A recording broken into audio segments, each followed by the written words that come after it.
How to fire your spirit guides. Did you know you can fire your spirit guides? I'm going to show you how in this video, and there are a couple of reasons why you would want to fire your spirit guides. First, not all spirit guides are here for your highest good. And I know that sounds counterintuitive because the New Age community just preaches to you that your spirit guides are only here for your highest good. No. Reason being, human beings are hybrids of multiple different extraterrestrial races. You can call them angels, fallen angels, good aliens, bad aliens, doesn't matter. We are literally the combination of the devil and the angel because we are the combination of so many different ET races, and not all ET races are going to operate the same. They have different cores. This is also why in pop culture you have the angel and the devil on the shoulder. It's a lot more deeper than just a caricature. We are literally made in the nature, made in the image of our hybridization. Within your DNA lies your ancestors, and that means human and non-human. A lot of us, our base DNA template is reptilian, and we know the reptilians and how they operate. Majority of the ones here on Earth are not here for your highest good. They're energy vampires. So guess what? Because they are in your DNA and they are part of your ancestry, you will have spirit guides that are part of that fallen angelic and negative ET race, and they have their own agendas. Earth is their playground. This is their kingdom. The last thing they want for humanity is for you to wake up and to ascend and heal your bloodline. Because if you heal your bloodline and you ascend, that means they no longer have this place as their playground. They don't want that. A lot of you also have Anunnaki hybridization within you, whether you know it or not. And Anunnakis are basically the kingpin on Earth right now. And they're not here for your highest good. Again, this is their playground. So have you ever noticed that sometimes your spirit guides will send you synchronicities and signs and lead you to a certain person or a certain situation, and it ends up being the worst experience of your entire life, and they try to sell it to you like, oh, it was just a lesson. But how many times do you have to go through a lesson before it becomes like self-torture? Like, how many times do you have to learn the lesson of self-love? Like, sometimes, don't you feel like it's a little bit of a manipulation? Like, what entity is eating up all of your negative energy? It's them. Now, if you want to learn more about our true human galactic history, how we got here, what these aliens want from us, my book titled Made in God's Image is linked in my bio. I go way more in depth in there. I say things on there in my book that I can't say on TikTok, obviously, because I'll get banned. But that was the first reason why you would want to fire your spirit guide, because they're not all here for your highest good. They have their own agenda.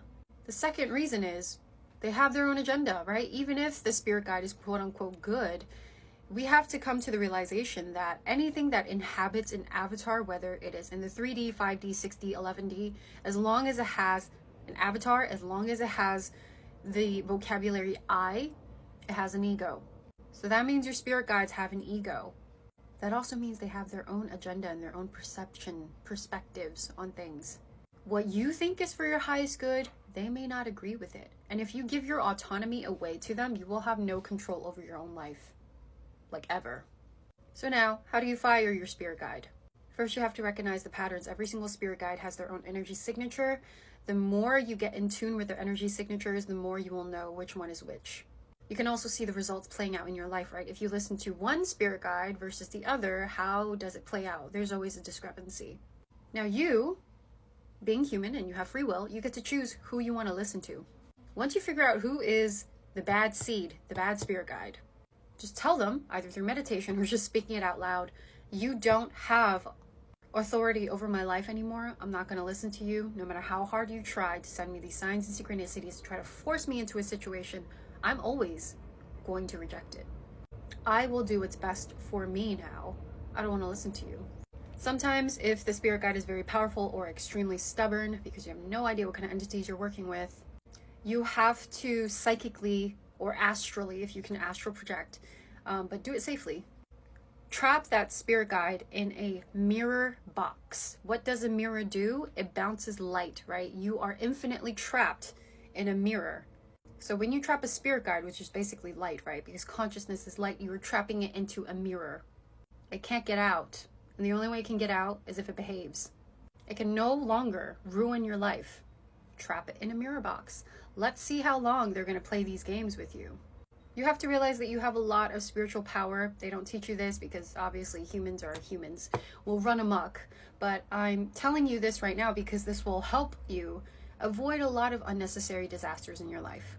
I'm telling you this through personal experience because I literally had to fire a spirit guide a month ago who turned out to be a past life sister of mine who never incarnated into a human form this lifetime, and she still held a grudge against me for hundreds of years because I stole her man in another lifetime, which I didn't. It was just an unrequited love situation, and to this day, this spirit guide, this sister of mine from past life, is always ruining my love life. And I figured this out because my psychic friend told me, and I was like, I knew it, and she confirmed it.